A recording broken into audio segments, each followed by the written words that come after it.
Why did Jesus have to come as the Son of God instead of just God in the flesh? Yeah, that's powerful. Well, when God created our pristine parents, the first human beings, Adam and Eve, we know that in Genesis 1 and 2, everything was perfect. We know that by the time we get to Genesis 3, there is a catastrophic breach in the relationship between God and man. We call this the fall of human beings. As a result of the fall, sin enters into the earth. And we see that there is a fraction now in humanity, right? No one can really push against that claim because we could just look at the totality of the sickness of human beings, whether we are white, black, or brown.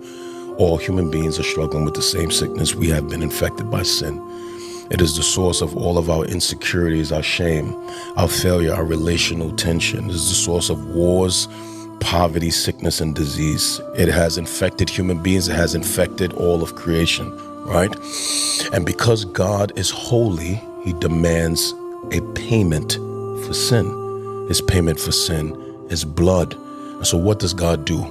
When the people of Israel, that nation is formed, he gives them a sacrificial system in which they have to constantly keep shedding the blood of animals to temporarily atone for sin.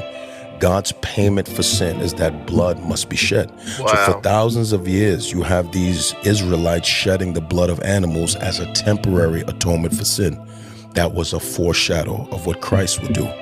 So Christ, who has always existed, let's make sure that's clear, has always existed. He is not a created being. He is part of the Godhead, the Father, Son, and the Holy Spirit, right? A spirit cannot shed blood.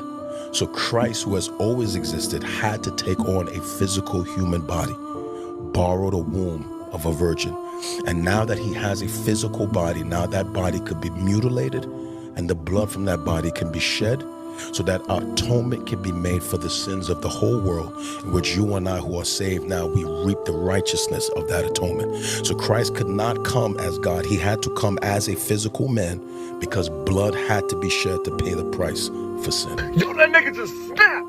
That was the best explanation for Christ that I've seen. One of the best.